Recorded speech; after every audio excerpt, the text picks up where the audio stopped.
I used to think that werewolves and vampires were just creatures of legend, until I found myself trapped in a world filled with supernatural beings. Chapter 7: Creatures of Primordial Fiona's POV. I collapsed into the kitchen chair, my body racked with sobs as I buried my face in my arms on the table. The weight of the truth about my father, Quinn, crushed me. A gentle hand began rubbing soothing circles on my back, and I turned to find Kyra, Rowan's younger sister, looking at me with compassion beyond her years. "I take it you know the truth about your father," she whispered, sliding into the seat beside me and taking my hand in hers. Her curly, light-colored hair framed a face that bore a striking resemblance to her brother's. "Yes," I choked out between hiccups, sitting up and white hair-stained cheeks. The emotional turmoil of learning about Quinn's true nature, a murdering thug, left me feeling raw and vulnerable. Kyra's eyes softened. "Don't be too hard on yourself, Fiona. I wouldn't have believed a bad word about my father from strangers, either." "Kyra." Rowan's stern voice cut through the air like a knife. She threw him a grimace over her shoulder. "What?" "There's more to it," he said, his protective instincts clearly on high alert. "Yeah, I heard from the hallway," Kyra retorted, her outspoken nature shining through. "Why don't you and Rian go do whatever it is you must regarding this situation and leave me with Fiona? She doesn't need your scorn right now. We're going to take out a tray of food and see if we can get her to come around." "That's a good idea," Rian chimed in, supportive of his sister's suggestion. Rowan nodded, his brow furrowed with "It is. Just be careful what you say, especially around Kat. They could go home and tell everything to that murdering thug. Quinn, and you know how dangerous he is." His words stung, reopening the wound of betrayal. After my father's harsh words on the phone, I couldn't believe Rowan still saw me as a potential threat. He'd proven my ignorance of Quinn's misdeeds, yet Rowan's distrust persisted. Part of me wanted to lash out, to make him apologize, but I felt defeated. Besides, Rowan didn't seem like the type to offer apologies easily. "Whatever," Kyra muttered, rolling her eyes in typical teenage fashion. It was surreal to think that this seemingly normal girl was also a werewolf. As Rowan and Rian left the room, I found myself battling conflicting emotions. I should hate Rowan for his suspicion, yet I yearned for his return, hoping he might offer some kindness or comfort. Kyra's voice pulled me from my thoughts. "Ignore my brother. Ever since our dad died, he's been an uptight wonker." I gasped at her profanity, eliciting a giggle from her. Well, it's the truth. But he has a lot of stress and responsibility now that he's the alpha. Let's go see if we can rouse your friend." We gathered a tray of food and made our way to check on Kat. As we walked, I couldn't shake the nagging question of why my father seemed more concerned about Kat than me. The possibility that Kat might know about Quinn's secrets flitted through my mind, but I dismissed it as absurd. Kat and I were too close. We told each other everything. There was no way she'd keep such a significant secret from me. I followed Kyra through the house, into the bedroom where Kat still slept. "Thank you," I told her as she set the tray on the table by the bed. "I appreciated your kindness more than you know. I'm distraught by everything I've learned and can't believe all that's happened in less than 20. Yesterday, my life was normal. I was nursing a bruised heart from a break-up, but otherwise, I was happy. Kat talked me into going out for girls' night. To cheer me up." I sighed. "Now look at me. It's a lot for you. I understand even though I'm young. I lost my father and your father is holding my best friend somewhere. So I know about heartache and loss." Kyra glared at her hands, avoiding my gaze. "The bloody bastard. Oh, sweetie. I'm so sorry and promise to do everything in my power to help bring your friend and people home. I'm not sure what to call them. This is all so foreign to me." I approached with tentative steps and held my arms open. Without hesitation, Kyra allowed me to hug her, and we sat on the bed. Wiping her tears away, she asked, "Have you heard of the Creatures of Primordial?" I shook my head. No, should I have? Well, with a witch, well, no, but I thought because of your father and all. Honestly, I never knew that side of him. I told her. Kyra nodded and said, I know. And most humans believe they are the only species on Earth. I know some people believe in aliens or ghosts, but the majority think Mother Earth comprises just humans. And it's obvious to me now that that's not the case. I said with a raised brow and a cheeky grin. Kyra giggled and continued. Primordial means from the beginning. We have been here since Earth creation. Walking among you. I swallowed the lump in my throat and asked, when you say we, what do you mean? I know about vampires and werewolves now. Clearing my throat, I gave her a pointed look. She shrugged. There's too many to list. But witches, warlocks, fairies, goblins, and gremlins, to name a few.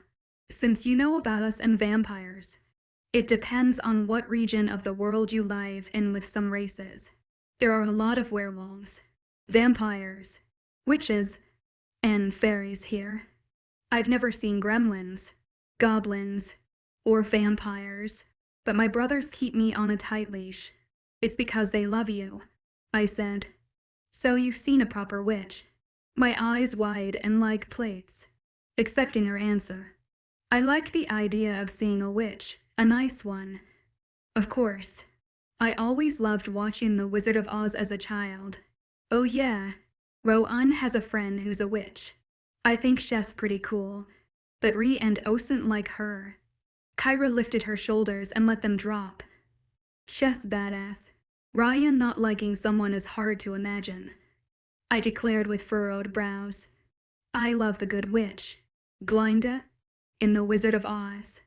As a girl, I wanted to be her. I laughed at the absurdity of my statement. Well, she's not Rowan's friend. More like an acquaintance since all this unpleasant business with the sex flax drug. It's affecting all the supernatural races, and she has offered to help. It's not normal for werewolves and witches to get along. Oh, and sirens, she exclaimed. I've never seen one, but I would love to. Rowan says they are very dangerous. Sirens, I questioned. You mean mermaids? Do they exist? Yes. I think it would be so cool to be a mermaid. Don't you? A loud groan from Cat gained our attention, and I jumped from the bed. Kitty cat, I whispered, standing over her. I felt guilty that her breakfast and tea were cold by now. Kyra, please bring her some fresh food and tea. Or heat this. I fear we got carried away talking. What's all this about witches and mermaids, and where the hell am I? Cat asked, trying to raise herself on her elbows. Thank God you're awake and fine. I cried out as relief washed through me. Cat fell back against the pillows, grabbing her head. She whispered. I'm not fine. I feel like I'm going to die. You were drugged, Kyra told her, and you're fine now. I interrupted, for fear of what Kyra would tell her. I knew Kit needed to know everything, but she was coherent enough at the moment. I'll give you guys some time and go fetch Kit some fresh breakfast and tea. Kyra grabbed the tray and winked at me. Coffee, please, Kit said. Sweet and creamy. And can I also have some water? Of course. And I'll be back in a flash. Thank you, Kyra. I helped Kat sit up and prop some pillows under her back. Where the fuck are we? And did you hook up? Kat asked with widened eyes. It's a long, unbelievable story, and no, I did not hook up.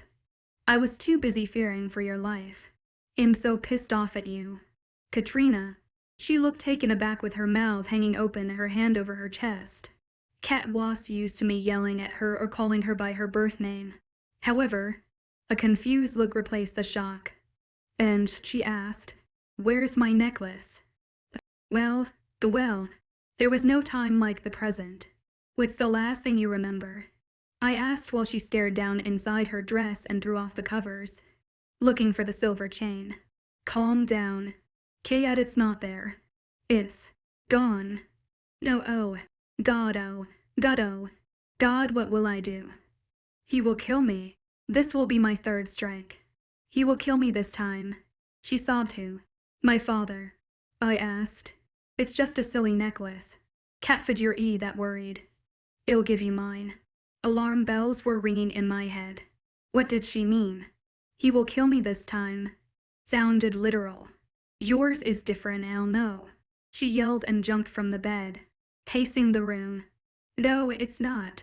Our necklaces are identical. I told her, trying to calm her down. They are not the same. You don't understand. Fiona. Then help me understand, Cat. Oh, how I wish I could. She whispered and sat on the foot of the bed, her face covered with tears and red splotches of color. Your father. H.S. not the man you think he is. I've already said too much. She placed her hands over her face and cried like a baby. My father isn't just a scientist. I know everything. Kavi's a bloody monster. A villain straight out of a horror story. But if you knew he was a killer and a hunter, why have you kept it from me? I asked, keeping my tone gentle. A killer. A hunter. Cat lifted her confused gaze, meeting mine. What are you talking about? I slapped my forehead in frustration. What are you talking about? You just said he would kill you for losing a necklace. I sighed and sat down beside her. Tell me what you meant by that, Cat. It's imperative that I know because we are in a hell of a mess. I can't. Cat shook her head and scooted away from me up on the bed. Her body trembled all over. You must. I shouted and stood. Lives depend on it, Cat. I'm sorry if you fear him. But it's not just about you now. She looked at me and took an angry swipe at the tears on her face. So it's fine if he kills me the next time he does experiments on me. You're okay with that? My mind was whirling as my stomach churned. I stood stock still and felt the color drain from my face. I didn't know what to say or do. What's going on in here? Rowan asked from the door, with Kyra beside him holding a fresh breakfast tray. Chapter 8, a proposition worth taking Ro and Ness POV. Kyra busted me as I stood listening outside the door. I heard Fiona's voice rising with Cat's muffled cries and my need to know what they were saying won out, and I pressed my ear to the door, feeling like a first-rate ass, after being admonished by my little sister. I explained it was important for me to know everything. She threw me her signature eye roll, held up the heavy tray she carried, and said, You might as well go in.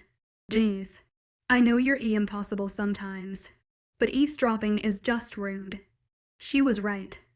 I opened the door and asked, What's going on in here? Fiona paced the room while Cat cowered at the head of the bed, and it was clear she was afraid of Quinn. It made sense why he insisted we return Cat to him. Not Fiona. In exchange for our kidnapped pack members, the bastard was experimenting on her and it sickened me. But I needed to know why. Why would he experiment with a human girl? I could only come up with two reasons. Either she was human or he was a sick fucker. Damn. I need more information. I now had extreme guilt at having to send them back to him. But unfortunately, I didn't have a choice. My priority was my pack, and it was my responsibility to protect them at all cost. And I cowed and let any feelings of remorse get in the way. My gut churned at the mere thought and my heart ached knowing I was sending my mate back to a father with no regard for her. He was a complete nut job, and I feared what he may do to Fiona. He was using Cat for some unethical scientific experiment. Would he do the same to his daughter? Don't send your Luna back. My inner beast roared in my head. My demented father has been doing experiments on Cat. Pain and bewilderment marred Fiona's beautiful features. She raked a hand through her long, dark tresses. We can't send her back to that brute. HES everything you guys said and more. Kyra, take the tray in. Cat has to eat after taking that sex flex pill. I said, trying to avoid the inevitable. Thank you, but I don't think I can eat anything. Cat whispered, staring at her hands gripping the sheets. Maybe just some water. Please. Of course. Kyra placed the tray on the table and handed Cat a bottle of water. Drink that and try to eat the toast because you have to eat something. I told her in a stern but calm voice. Kat glanced at me and her eyes grew large before averting them and accepting the water from Kyra. She looked back down at the bed. I will. Thank you. Christ. She's petrified. Kyra. See that she eats and after hydrating with water. Coffee will help. Right now. I need to speak to Fiona in private. I glared at them, ready to insist when Kyra nodded and Fiona approached me at the door. Ooh. I was relieved but had expected Fiona to resist. We won't be gone long and if you need us, we'll be in my office. I stood back, allowing Fiona to walk out ahead of me. I am a gentleman most of the time. However, sometimes I can't be anything but Alpha O'Connell. And this was one of those times. Fiona followed me in silence, giving me time to think. If she didn't already detest me, Fiona would loathe me after this chat and I dreaded it. Making tough decisions, especially ones involving the fate or well-being of someone else, was my favorite thing to do. I was a cold, unfeeling person who enjoyed other people's suffering or pain, and it bothered me more than I cared to admit. Yet when it came down to it, I had to base my decisions on what was best for my family and pack. So I steeled myself, ready to push all emotions to the side and do what my duty called for. I opened my office door and let the earth tones of the room soothe me. This was my sanctuary, and I loved how the light streamed in through the paladone windows and the massive stone fireplace. My mother decorated it after my father died. She wanted the room to reflect my personality with soft suede furniture, a large sheepskin rug, and white oak tables to match the massive desk dominating the middle of the room. Nice room, Fiona said, looking up at the lofty ceiling before her gaze landed on mine. My first instinct was to sit behind my desk. But this was a delicate situation and I didn't want her feeling any more intimidated than she already was. I motioned to the couch. Let's take a seat. Fiona narrowed her eyes, and I knew she was worried about what I was going to say, but obliged. What's this about? She sat with her back ramrod straight and her palms flat on her thighs. I truly don't want to send you and Kat back to that monster, I said with passion while staring into her vast, uncertain eyes. It startled me when she squeezed my hand and smiled. Her simple touch was electrifying, causing my nerve endings to sizzle, and I knew how easy it would be to lose myself in her eyes. Her touch, her taste. Wow, I'm so relieved to hear you say that. Row in. I did not know what my father was doing to Kat, and I'm sorry about everything. What can I even say? I can't believe everything I've learned and want nothing to do with my father anymore. I've washed my hands of him. Then what about your people? She sighed, shaking her head in disbelief. She was making this far worse than I imagined. It hoped for some scorn over how I had treated her or some sass at very least. I could deal with scorn and sass, but this I couldn't take. She looked at me like I was her hero or a lifeline, with her tiny hands still clasped in mine. God, this is going to be harder than I thought. Oh, Fiona. I took her small hand in both of mine, holding it with care. You misunderstood. Love. I don't want to send you back to him, but I must. I grimaced as I watched my words, wanting nothing more than to hold her and tell her everything would be fine.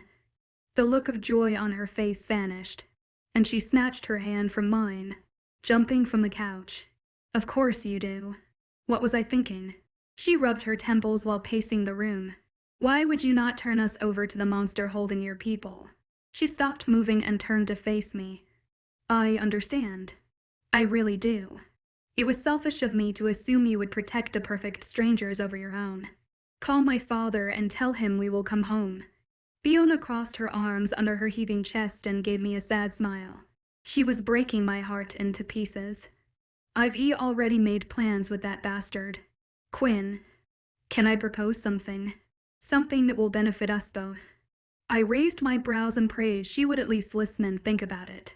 It racked my brain to come up with a solution, and it wasn't until Rhiannon mentioned something to me that it all clicked. To heads and all that. A proposition, you say? With a witch will. I thought in silence, yes. I spoke with Rhiannon, and he thinks Quinn is also behind this whole sex-flecked Lex drug epidemic. Look, I get it. HES a horrible person, but that doesn't mean HES responsible for every bad thing happening around here. She rolled her eyes and planted her fists on her hips. Think about it. Fiona, your father is a scientist. Right. You said yourself that HES saved lives. HES developed vaccines and, oh, shit. Drugs. Rowan. I am such a fool.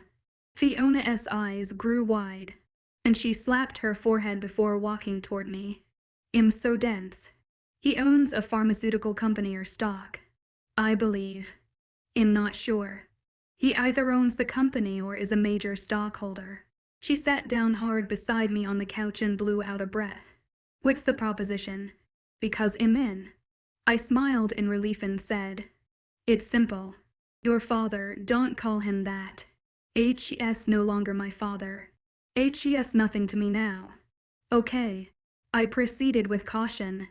Quinn thinks I'm more than willing to hand you both over. Right. We just need to be smart. So I need you to listen and do everything I tell you. Fiona nodded with enthusiasm. We will make the exchange and you have to reconcile with him. Reconcile with him after everything HES done. Fiona groaned and shook her head. Just pretend. Can't you just pretend for Cat? I asked, already knowing the answer. I need you to find something. Anything linking him to the drug. I wouldn't know what to look for. Rowan, she cried. But wait. HES leaving this Friday for some kind of conference. HES going to London. You and Rhiann can come and search the house. He has a lab at home. That's brilliant. Fiona, how long will he be gone? Just the weekend, but that should give us plenty of time. What about staff? I held my breath. Most of the staff will be off except for a housekeeper. And she won't be a problem. She winked at me. But what will happen to us when he returns? Kat says he will kill her over the necklace, but I don't understand because I have an identical one. If they look interchangeable, have her wear yours as soon as you get home. And once Rhiann and I arrive, be prepared to leave for good. Don't make it obvious. Fiona, gather only what you need to survive and anything sentimental. Okay? We will hide you and Kat from that bastard. You have my word. Fiona threw her arms around my neck and that was it for me, the straw that broke the camel's back. As they say. I cowed and controlled my inner animalistic needs. And my hungry mouth found hers. Chapter 9. A bittersweet exchange. Fiona. I tried hard to focus on what Rowan was saying because I knew we had to get this right. We needed all the information he could give us before the exchange, but my mind drifted back to his lips on mine. He had kissed me. Out of the blue. He locked his mouth on mine and something inside me changed. Yeah, I know how silly and cliché it sounded, but there was no other way to describe it. This was normal, and I had been kissed plenty of times before. Perhaps it was love at first kiss, another cliché, but I knew what I felt. His kiss was home mixed with passion, love, and forever. Now I sounded corny too. I was a right mess. The craziest part was something I couldn't bring myself to think about or analyze yet. Last night I'd come face to face with a vampire, and Rowan was a werewolf. I still couldn't wrap my head around it. Yesterday, I would have bet my life that vampires and werewolves didn't exist. Though here we were. Granted, I'd not seen Rowan in werewolf form, but I watched his hands sizzle when he held Kat's necklace. And that had to account for something. A cell phone ringing brought me back to reality, and I listened to Rowan speaking to someone. A smile split his face, and I realized it was my evil father on the other end. That's excellent news. Dermot. Yes, I'll call him now. He hung up and clapped his hands. Listen up, guys. Excellent news. Quinn has turned over all of our people. I watched as Rhiann reached over and hugged his brother and Kyra cried, covering her face. Oh, I'm so happy. She ran and threw her small arms around her large brother's. I felt like an outsider and glanced at a still, pale Cat, who shrugged and gave me a tight-lipped smile. I felt uncomfortable but thought I should say something. That is terrific news.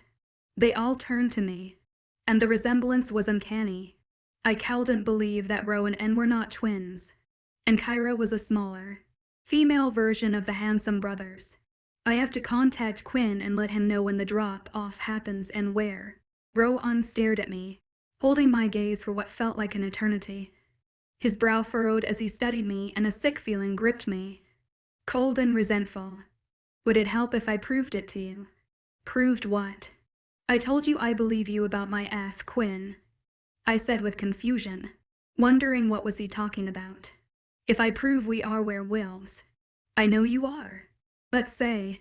Curious. He stood leaning back on his desk in light. Ripped jeans and a tight V-neck pink t-shirt. I loved when a man wasn't afraid to wear pink. But how did he know I found the whole idea hard to believe? I suppose it would make it easier to believe. But I gulped. Hesitating. Afraid. You should be afraid. Kyra giggled. They are without clothes when they shift back into human form. My eyes widened, and I laughed, thankful for the teen. She knew how to break the ice. I'm not sure we have time for all of that. Honestly, I wasn't ready to see anyone in werewolf form, let alone Rowan. I feared it might change how I felt about him, and if I were honest, I knew that would be for the best. Fancy being attracted to or in love with a werewolf. It was insanity. How long does it take? Kat asked, and we all turned to stare at her. She had been quiet or crying during the entire ordeal, so it was a shock hearing her speak. I'm human and wouldn't mind seeing these two. She nodded in their direction, winking, and continued. In their birthday suit. There was the cat I knew and loved, man crazy. As much as I'd like to oblige the ladies, Rowan said and crossed his arms over his chest. We don't have enough time. I don't want Quinn to think I've gone back on my word. It's fine. I believe you. But it's just hard to imagine. I said, attempting to sound casual. Just call Quinn and let's do this. Rowan crossed the room in 3 quick strides, standing before us, startling me and Kat. His ocean green eyes sharpened into slits. His body went rigid as I watched with fascination. With a shudder, he dropped his head and shoulders for a moment before raising his gaze, killing us with a glowing orange glare. Kat let out an audible, strangled cry while I stood paralyzed by the spectacle. The intensity of his look faded, and he grinned before clearing his throat. I smothered the shock with the back of my hand, hiding my expression as the room remained silent. Rowan turned, making his way back to the desk and his phone. Ryan cleared his throat. Well, not how I would have done it. Bro, but you got your point across. Are you all right? He asked, glancing between me and Kat. Kat nodded in silence and I managed a whispered yes. They need to get used to it, he said in a harsh, mocking tone, and I wondered what prompted this change and decided I better get used to this moody man. I still had to help him. For him to hide us from my wicked father. So you're leaving, Kyra stated, a frown pulling down the corners of her mouth. Will I ever see you again? Before I could respond, Rowan said, they have to go back, KY. It's part of the deal with Quinn. But no worries, lass. We will return for them this weekend when the bastard is away. But will I ever see them again? Kyra tugged on the sleeves of her hoodie, looking at the carpet. No, Rowan answered and grabbed the cell phone without looking in his sister's direction. Of course, Rianne said, confusing everyone. I stood looking among the siblings, feeling embarrassed and exasperated. So Rowan would rescue us from his enemy, but he wanted nothing to do with me. It was obvious he couldn't get past my parents. Regardless of my innocence, my arose like acid reflux in my throat and I could taste it. I wanted the fury to engulf me and take over. Otherwise, sadness would descend upon me like lashing rain and I much preferred being pissed off. There was power in rage, and confidence like you can do anything whereas grief would consume you, drowning you in its misery. Look, Rowan said with a scowl, but the intensity wavered when his gaze met mine. I will make sure Fiona and Kat are safe from Quinn, KY. You won't have to worry, but he would find them here, and I can't put our pack in that kind of danger. He turned to Cairo with a softened expression. They are human. Love. They don't belong in our world. He grabbed the phone and made the arrangements. It's time. Rowan looked everywhere but at me, searching his desk for keys and wallet. I rushed to Kyra and threw my arms around her. She cried into my shoulder and guilt-ate at me, even though I knew she would be fine. Kyra was a lonely teenager in desperate need of female friends, and I prayed Rowan would realize that. I'll go with you, Rian said, placing his arm around me and Kyra. No, Rowan shook his head. I need you here. I don't trust the bastard, Quinn, and I don't let Kyra left alone. The guards are watching the perimeter, but it'd feel better knowing you were inside with her.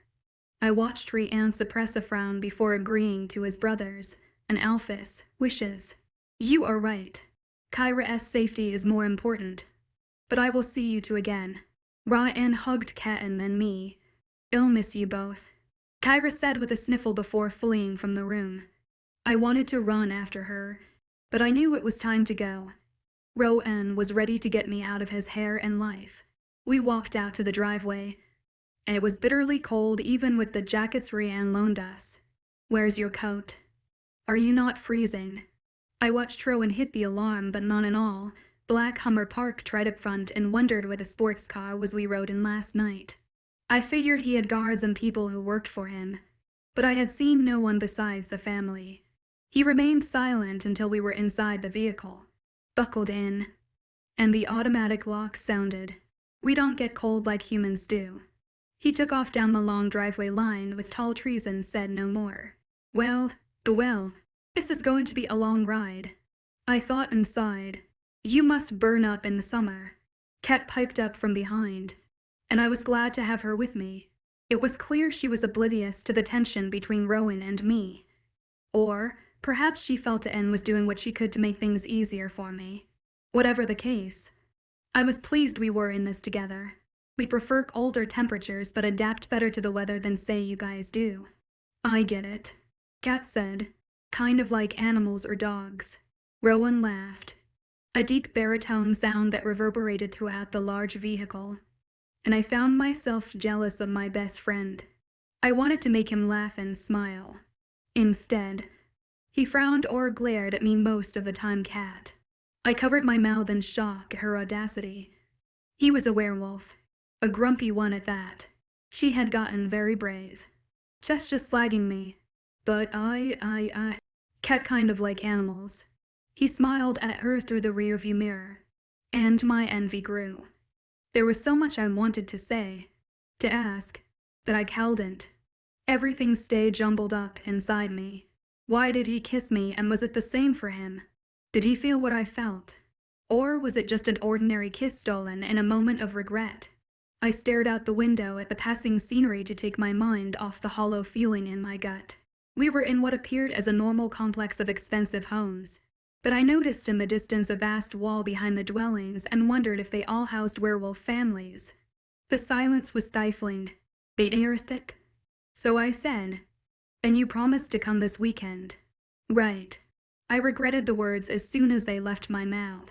He sighed like my question was an aggravation. "Yes, Fiona. You know how important it is to find out more about sex flex." What a fool I was. He didn't care about saving us, Rowan only cared about the stupid drug and his long-standing fight with his nemesis, my father. His words cut me deep and I felt like crying. But why should I care? He had been cruel to me since finding out I was Cormaquin's daughter. So I should be glad to get away from him. Why did I want this rude, moody man? But he wasn't a man at all. Not really. He was a bloody werewolf.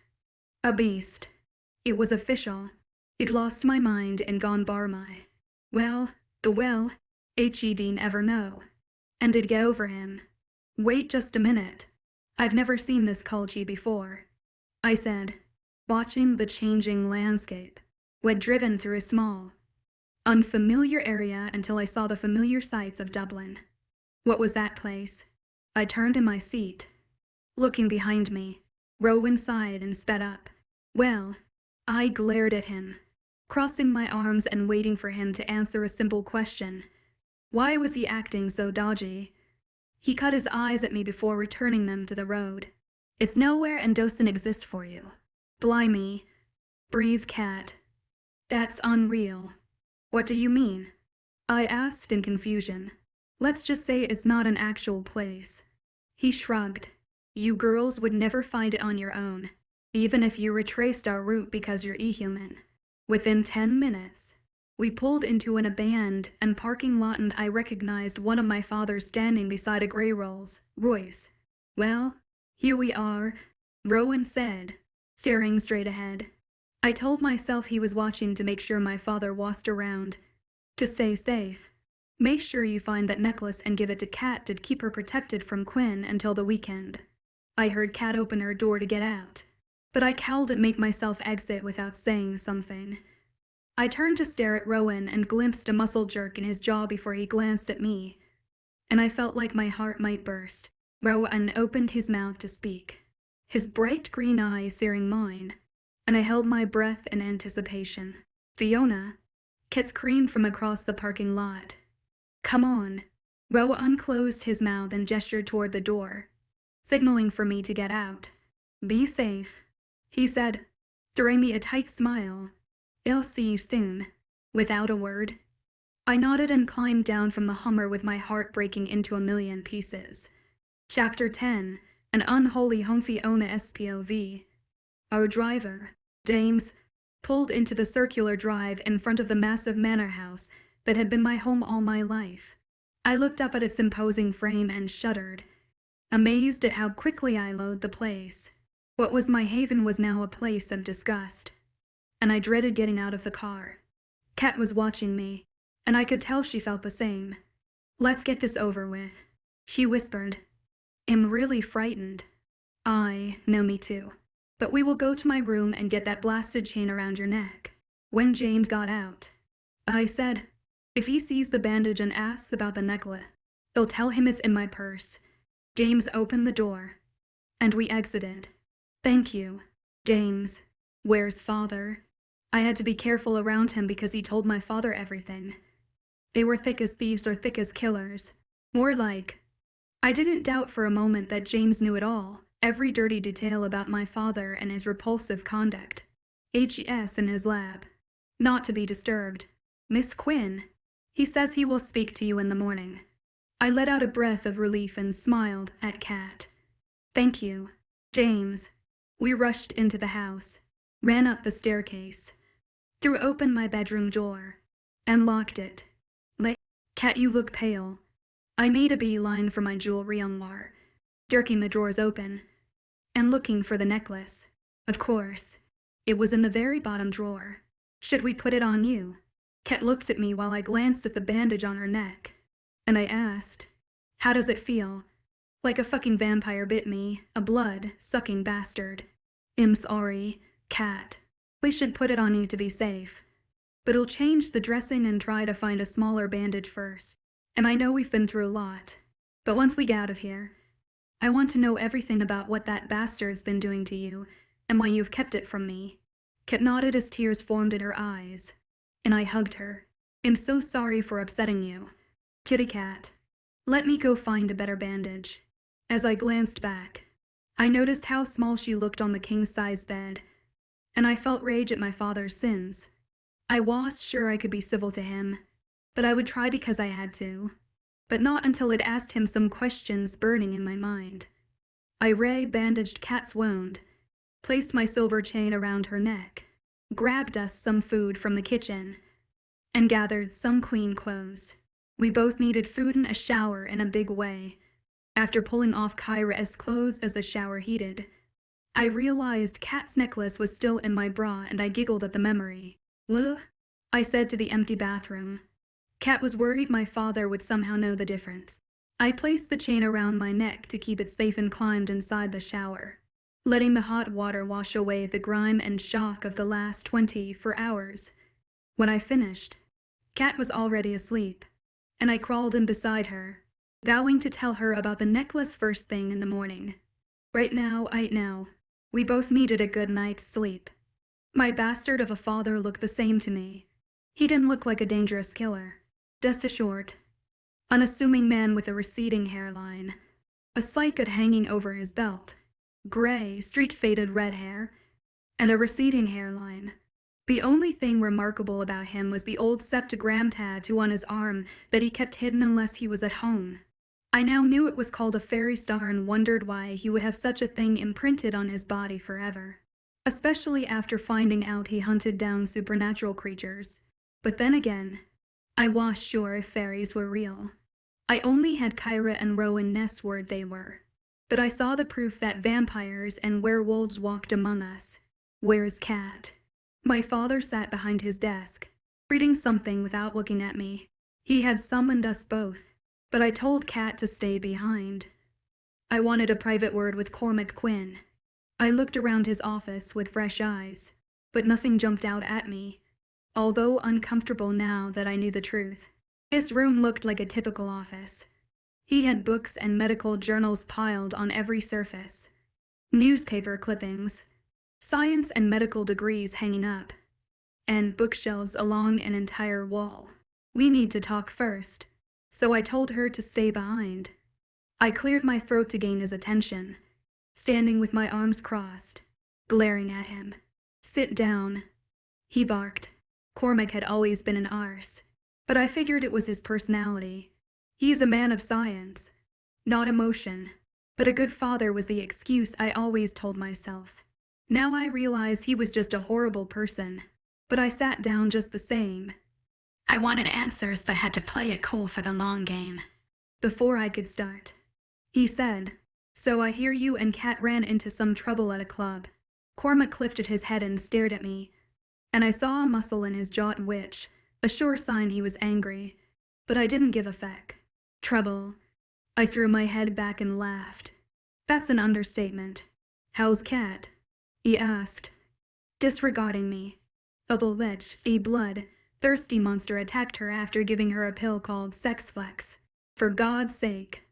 I watched him and noticed his eyes widen a bit. He was trying to act calm. But she is fine. Just tired. And that's why I told her to stay in bed. And I wanted to ask you some questions. How do you feel after the unfortunate experience of finding yourself surrounded by a pack of mangy werewolves? He shuddered in disgust, and my hatred for him grew. Those mangy wolves had more compassion and honor than he had in his pinky toe, but I had to keep my feelings to myself on the subject. They told me all about you, Father. It turns out I have lived my whole life with a bloody stranger, I said as my voice rose with every word. I'm not the bad guy here, Fiona. I'm the guy protecting innocent people from the monsters. He was leaning across his desk, his tone passionate, and I noticed the vein in his forehead throbbing, something I'd think my daughter would be proud of. Oh, I'm your daughter again. You didn't want me back yesterday and told them to keep me. I yelled and leaned forward too. He sat back in his chair and sighed. I am sorry about that, but I was shocked and worried about Kat. I have, researched this nasty sex-flexed drug and was concerned for Katrina. Surely you can understand that. She doesn't have parents to protect her. And you weren't harmed. He shrugged and threw me a tight smile. I was ready to let it go, but I needed to rein in my anger. They told me you are renowned for hunting these supernatural creatures and that they are called Creatures of Primordial, and my family has hunted them for years. It's my birthright and yours. Fiona, I realize you are a woman, but there are many female hunters now. My mouth fell open. I'm not interested in hunting down supernatural creatures. I held back what I really want to say. They also told me you do experiments on the innocent children. I kept my face impassive as my blood boiled in rage thinking about the people and children, including Kat, subjected to his sick mind and torture. I almost lost my composure when he nodded, his disinterest clear, verifying everything I'd been told. Why? I was on the verge of crying. Why do you do it? I yelled. He stood, towering over me, punching his finger at me. Because I'm a bloody scientist and somebody has to keep us humans safe. There's much you don't know. No, and they have not given you the whole truth. He walked to a bookshelf, pulled down a thick volume, wiped the dust from the front, and approached me. He held the book out to me, and I took it. The creatures of Primordial had been around forever, mingling among humans.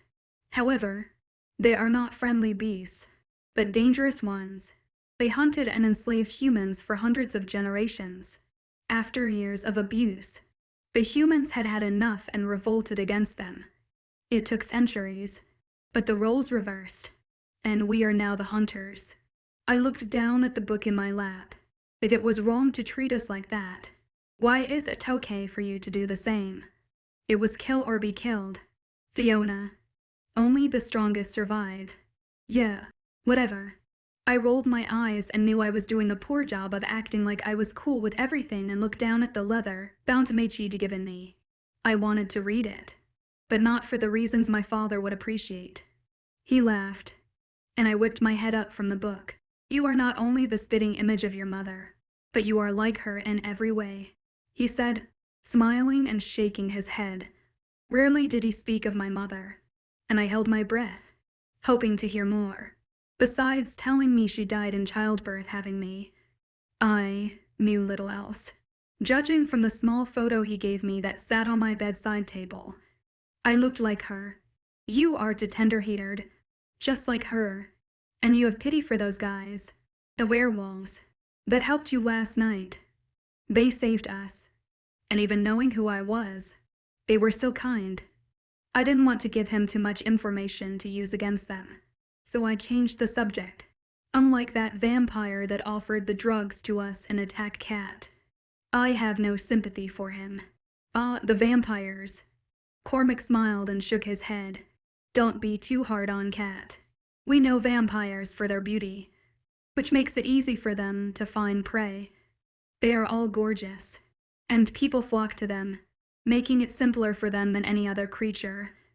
You act like they all just run around looking for people to kill or maim, because that's what they do. Fiona, they may appear normal, but they are the same creatures of time gone by and wouldn't hesitate to take over the world again. And I won't allow it. They would kill us off. Don't you understand? He said, raising his voice. And that's how you justify killing, kidnapping, and experimenting on them. They said you even use children. I said again, snarling my lips in disgust. So they told you about the kids. He looked unashamed like it was normal, and I felt sick. I will experiment on any creature I find, regardless of age. They are like animals who carry magic in their bodies and other amazing secrets. I've cured many diseases because of my experiments on them and saved countless lives. Fiona, shaking my head. I frowned. What you say makes sense, and I understand. I lied. I get it, but I don't like it. Next, I wanted to ask him about doing experiments on Cat, but I couldn't because it pushed him far enough, and I had to be civil. Good girl. He beamed at me, and I felt bile rise in my throat. I might may hunt her out of you yet. I rushed from the room and made it to the half-bath on the ground floor and heaved my guts up. He was a vile man. Rowan had told me as much, but something about my father admitting it with a smile and pride in his voice turned my stomach, making it so much worse. Chapter 11, Wings of a Fairy Sec and Draftro and Ness POV. I had been on pins and needles since dropping Fiona and Cat off and champing at the bit, waiting for the weekend. While I was more worried about the girls, I still needed information on the drug. Sex Flex, I knew the bastard Quinn was behind it.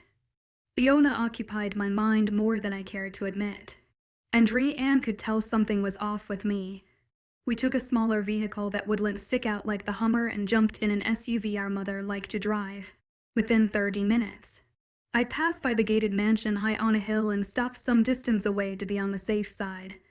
Once parked, we took our time, trying to look like everyday residents out for a walk. And as we neared the gate, I was relieved to see Fiona standing behind the imposing black bars, grinning at me. Her face lit up with that magical smile, hitting me square in the heart, and her scent reached my nostrils, causing my inner wolf to yearn for her. I took deep breaths to calm the beast, and we jogged to the gate. Is it safe? My eyes darted left and right. Yes, Fiona unlocked the entrance. allowing us in. H is gone, along with all the staff except for the housekeeper, but she's in her office doing weekly inventory. We followed her up the steep driveway to the massive house that Quinn had gained with his unethical, dirty deeds. It was Fiona's fault, and I vowed to remind myself of that and try treating her with understanding. Before we reached the massive door, I said, "Listen, if something goes wrong, we all leave together. If someone captures me or Rianne, the other will get you and Kat out of here. Okay?" Fiona nodded and opened the door, ushering us inside. "I don't like that plan." Ryan shook his head, glaring at Rowan. "And don't feel comfortable leaving anyone behind. Just get the girls back to the house and gather the pact to rescue me. And I'll do the same for you." He narrowed his eyes at me but then nodded. "I doubt anything will happen," Fiona assured us. "Let's start in Cormac's office and then search his lab. I'm not sure we can get in, but I have an idea that might work." Fiona walked from the large foyer and down a long hallway toward a locked door on the right. She retrieved a key from her bra and unlocked the door, granting us access. "Do you put everything in that bra of yours?" I asked with a coy smile. She chuckled as we entered Cormac Quinn's private office and spent 20 minutes searching every nook and cranny before moving to the hallway. Kat stood outside the office door and asked how we fared. We found nothing. Fiona sighed, frowning at Kat. "But we are going to the lab now." She squinted at Kat and took her hands. "Can you come and try to help us? I understand if it's too upsetting." "No, I want to come too." Her voice sounded resolute. So we followed close behind them until we reached some steps through the laundry room. Fiona flicked on the light, and we all descended into a small room with nothing but a door. I noticed the keypad and groaned. "How will we get in?" "Do you have the code?" "No, I've never been in the lab, but it's voice activated too. I'm pretty good at imitating Cormac, and it might work. I'm praying it will. If not, we can't rye birthdays. I think I know the code unless he changed it," Kat whispered, reminding us this wouldn't be easy for her. I didn't want to imagine what Cormac had done to her and so many others behind that door. Fiona turned to Kat and retook her hands, squeezing them. "Are you sure you want to go in? You don't have to. And we won't think bad of you. No, I'm coming with you." She approached the metal door, hesitated, and punched in some numbers. Red lights lit up. "Shit. It's okay. I got this." Kat took a deep breath and repeated the process. A keypad beeped and lit up green. "We're in." She turned the handle, and we entered the dark lab. Within seconds, fluorescent lighting engulfed the massive, sterile room. "Oh my God," Fiona muttered. "What is this place?" We all stood in stunned silence as we took in the large cages. Metal slabs that looked like mortuary tables. Hospital-type beds. Vials of every shape and size. Microscopes. And a large medicine cabinet. As we walked further into the room, there was a made-up cot in the corner across from a small bathroom. A large desk covered with papers, books, journals, and a coffee mug that read, "Experiment. Fail. Learn. Repeat on it." Knowing what I did, those four innocent words made my stomach turn. "What in the actual fuck?" Rianne said, shaking his head. "I hate to think what people have been through down here," I stated and cursed myself, remembering Kat was one of those people subjected to Quinn's scientific whims. I turned toward her with a sympathetic frown. "Forgive me. God, I'm just appalled by this place." "Don't worry. I'm just glad it's no longer a secret. And hopefully, I never have to endure his torture again. We need to look for anything pertaining to sex flex. Let's be quick about it because it'd hate for us to get caught down here." And I'll search the desk. I made my way over and started with everything on top when I noticed Fiona standing. Her gaze focused on the cot in the corner and her brow furrowed. "Fiona," I ventured, disregarding my task. She hesitated before glancing at me with a strange expression on her face. "Sorry," she said, her mouth turned down in a frown, and my gut clenched, recognizing her dread. The more I was around her, the more powerful our bond grew. and I sensed her emotions. It was just another reason for me to stay away from her. It's like I've been here before. Or DJ Vu. She laughed, but the nervous tension was clear in her voice and demeanor. You've never been down here? I asked, with raised brows, and she shook her head no. Not that I can remember, but something seems familiar to me. Kind of like in a dream. It's hard to explain and silly. Sorry? Let's do what we came to do and get out of here.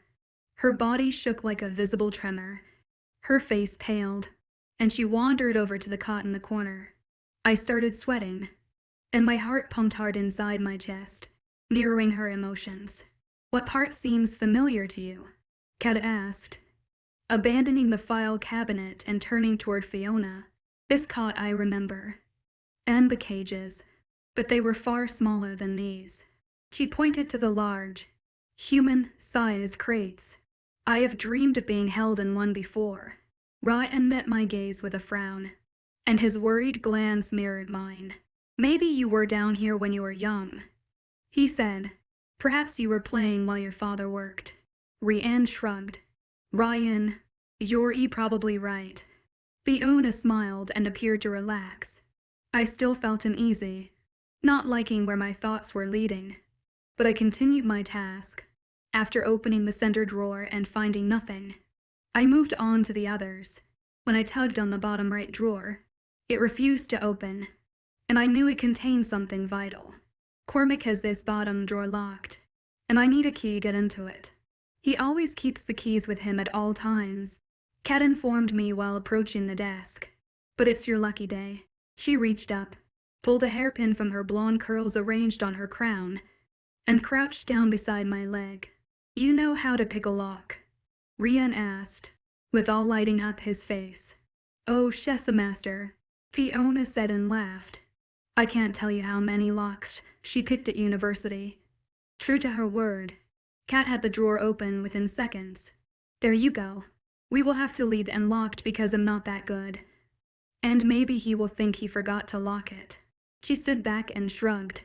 I rifled through the drawer, grabbing the files named Dame Erlene, Celestria, Katrina, and Fiona. Holy feck and shit. I found something important. I leafed through the first file and stared at the 3 pairs of eyes glaring at me. This first one is about a fairy named Dame Erlene. It seems Quinn held her captive for some years. Did you say a Erlene? Fiona hissed with rounded eyes. Yes, why? I peered back at her, my gut feeling like I swallowed a rock. What else does it say? Well, which? Well, I've only skimmed, but she was pregnant. I told her with trepidation. What did you say happened to your mother? Fiona, Rian asked. She died in childbirth. She cried. He told me she died trying to deliver me, and Cormac cowled and saved her. If this is your mother, she was a fairy. It was all making sense now. No, that can't be. Fiona took some ragged breath, and her face looked pinched in pain. She's buried not 5 miles from here. I visit her grave often and have a picture of her on my nightstand. She was a fairy. I searched through the file while Fiona paced the room with her fist clenched at her sides and a crazed look in her eyes. Kat stood still, but tears ran unchecked down her cheeks as she stared over my head in a daze. There was an envelope with photographs near the back of the file. I pulled the first one out and gawked at the woman with an uncanny resemblance to Fiona. She stood with her arms draped over none other than Cormac Quinn. I laid the file and envelope down, stood from the chair, and looked at Trianne with a warning glance before approaching Fiona, with her tumultuous thoughts rushing through my mind from our bond. I felt her suffering, and I rubbed my chest while clutching the photo. Fiona, I called out to her. She stopped pacing and turned toward me, a searching look in her eyes, causing me more anguish. I held the photo out to her. Is this your mother? She took it with a shaking hand, glaring at it for what felt like forever, before holding it to her chest and sobbing. Yes, Fiona nodded her head. That's my mother. Kit rushed to her side, hugging her, and whispered, It's going to be okay, my pet. Fiona pulled away and looked at me. Does that mean I am a fairy too? No, Cat answered and wiped Fiona's tears. It means you're a hybrid like me. And he has our wings locked away somewhere. Cormac removed them when we were infants. Cat grabbed Fiona as she stumbled and embraced her while they both sobbed. Fuck, Brienne said and ran a hand over his face. I yelled, looking at Cat and Fiona, wondering what in the hell was going on. Chapter 12 Hybrids. Sex ends in Act Fiona's POV. I want to see the photos. Rowan? He looked at me, and I hated the pity I saw in his eyes. As he held the envelope against his chest, I felt dizzy, like I would faint. Rowan stood, still clutching the yellowish envelope that showed its age, but made no move to hand it over. I untangled myself from Cat, struggling on weakened legs, and advanced to the desk, placing my palms on the cool lid. Hand them over. Tears welled again in my eyes. Don't make me physically take them from you. Instead, he moved around the desk and faced me. Are you sure now is a good time to look at these? Les. He raised his brows and grimaced.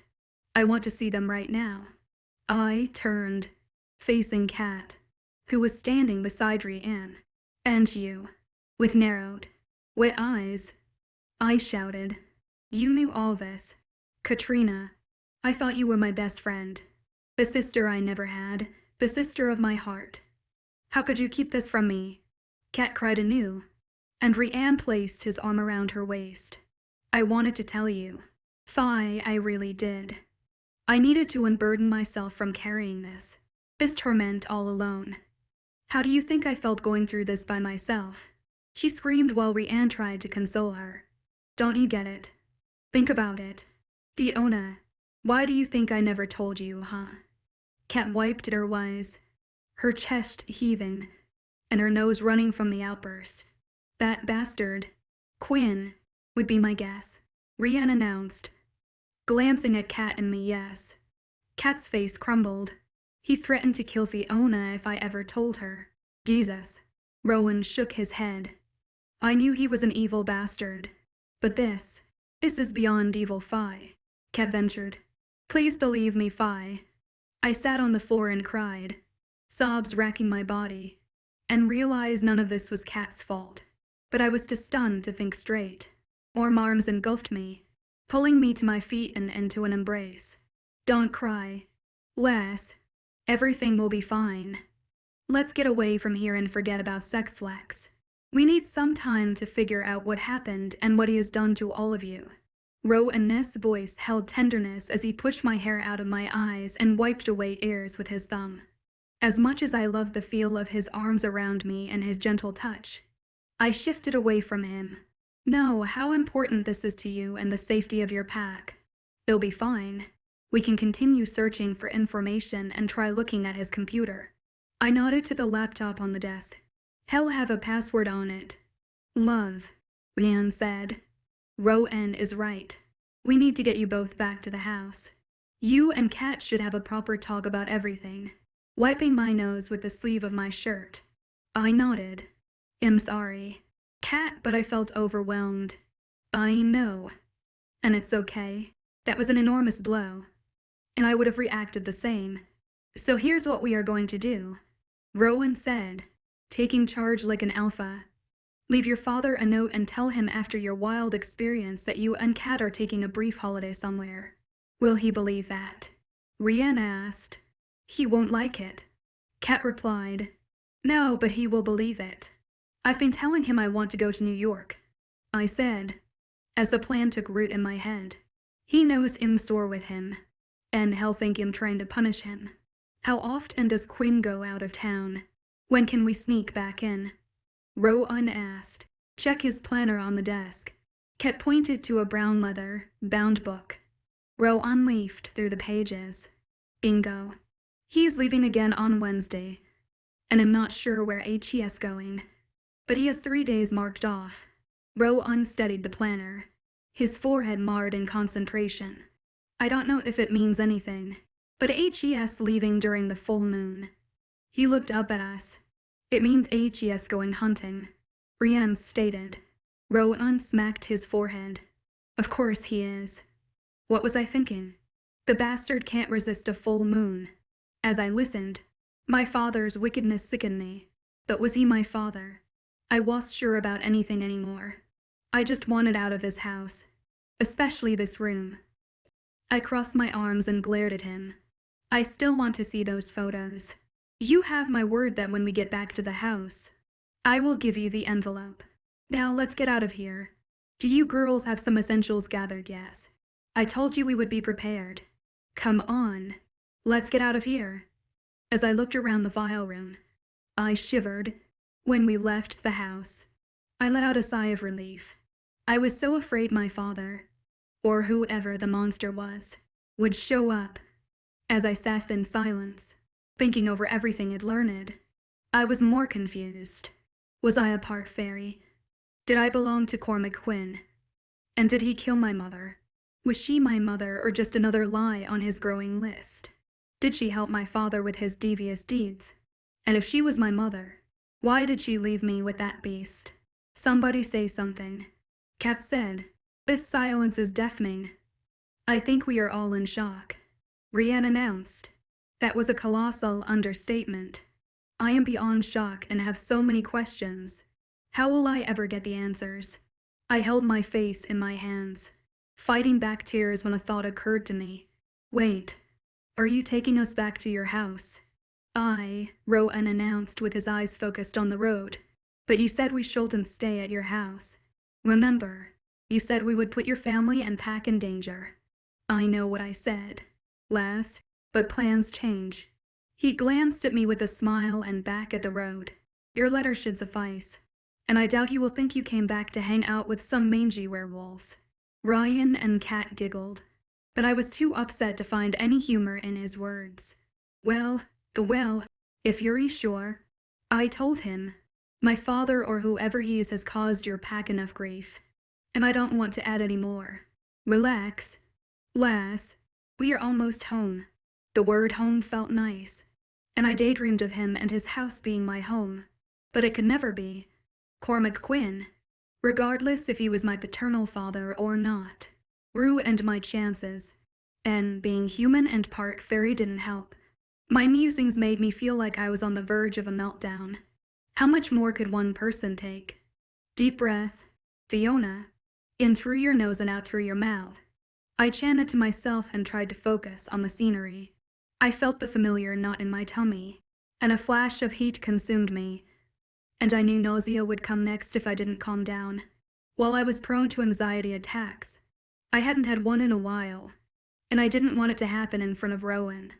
When breathing through it didn't work, the urge to pull off my sweatshirt was all, consuming as beads of sweat popped along my forehead. I'm sorry, I said through ragged breath and tore off the offending garment, pulling it over my head, and leaving me in a black tank top. I'm hot, and I might get sick. Rowan glanced at me with concern, and Kat yelled, "Roll down the windows." Just having a panic attack. Christ. Are you okay, lass? Should I pull over? What should I do? Pull over. Bro, Rian said. Does she need a doctor, Kat? No, I whispered as Rowan pulled onto a side street. Just need air. Kat got out and helped me out of the SUV.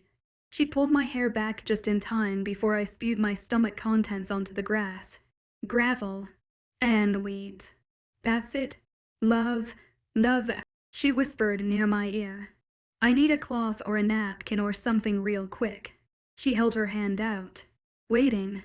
Rowan grabbed the fast food napkins from the center console and leaned over, handing them to Kat. What else can I do? Fi, do you have your medication with you? Did you remember to bring it?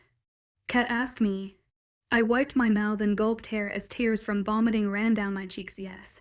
They are in my Fendi bag. Embarrassed and spent, I backed up to the seat and perched on the edge. I couldn't bear to face Rowan yet. Kat dug through my bag and found the small green prescription bottle and placed a little blue pill in my hand. Take it.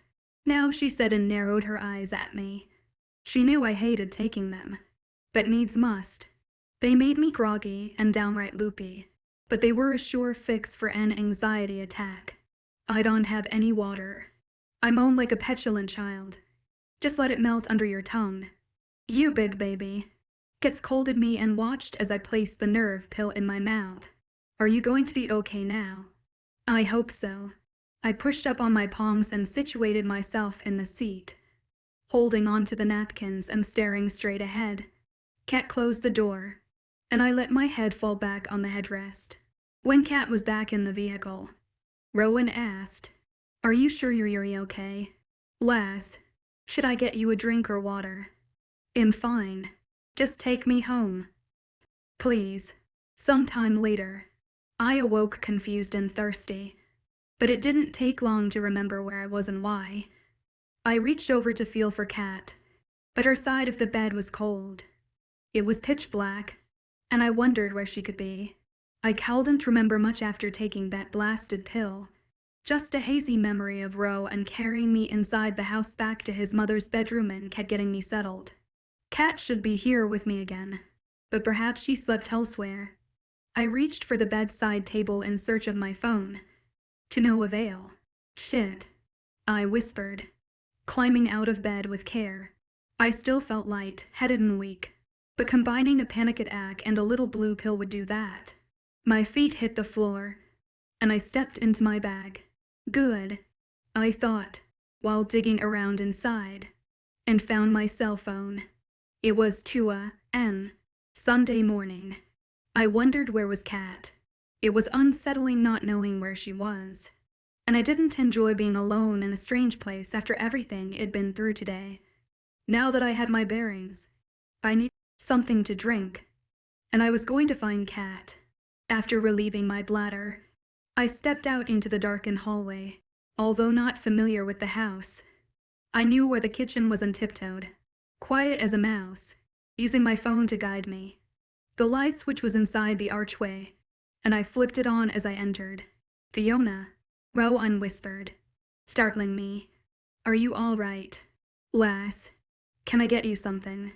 He was sitting on a bar stool at the island with his hands wrapped around a mug. "Gosh," I exclaimed with my hand over my chest. "You frightened me." The effect of the medication still had me drowsy, and I grabbed the counter to steady myself. "I'm sorry, but I wasn't expecting anyone at this time of night. How do you feel?" He jumped off the bar stool and strode over to me, his intense, penetrating eyes peering into mine. The concern seemed etched on his face, and it made me blush. I cowled at me Troa Ness stare anymore. I saw too much in his expressive red-rimmed eyes and glanced at my phone. "Much better. Thanks, but I woke up thirsty." With a gentle touch, he took my elbow, leading me to the table by the windows, and held out a chair for me. Sometimes he could be kind, causing me to fall for him again. "Now, lass, you relax, and I'll grab you some water. Are you hungry? You missed supper." "No, I don't think my stomach could handle food yet. But water would be grand." I said over my shoulder and glanced at the inky sky, noticing the twinkling stars and the moon so bright and beautiful, casting a peaceful glow.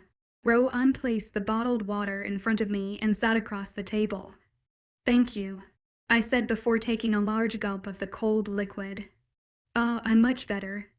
I took a few more sips, feeling self-conscious as he stared at me. "Where's Cat Kitty?" he ventured, his brows knitting together in confusion. "In bed, I would presume. Did you put her in a guest room instead of with me?" I asked with a pout. "No, Rianne put her belongings in the room while we got you settled, and she went to bed after we had Chinese takeout." My heart sped up at the implication, and dozens of dangerous scenarios entered my mind. Well, she's gone. Oh, what could have happened to her? Rowan. I jumped up from the chair, glaring at him. "Don't just sit there. We have to find her. What if my father, take it easy." "Lass," Rowan interrupted. "Nobody has breached our security. Just somewhere in this house or the guards would have alerted me." My breathing and heartbeat slowed down, and I realized I trusted him. But where in the house? I don't know it, but I intend to find out. Do you want to come or go back to bed? I'm coming. I told him and took a long drink from my water before following him. Let's wake Rianne so he can help us search. It'll be quicker that way. And you can get more rest. I can tell you need it. Bloody brilliant. I must look a right mess. At the top of the staircase, he stopped at the first door on the right and grabbed the handle. I pulled on the back of his shirt and whispered, "Are you not gonna knock?" "No, lass. I'm waking him up so we can find your wayward friend." I shrugged. "Well, that's rude." Rowan opened the door and flicked on the light. "Oh, for fuck's sake. Rianne," he yelled. I gasped, placing my hand over my mouth, trying not to laugh. I didn't react as shocked as Rowan because I knew Cat. Jesus. Some privacy, man. Rowan growled and tried to cover himself in Cat, but it was too late. We had seen it all. Every dirty detail.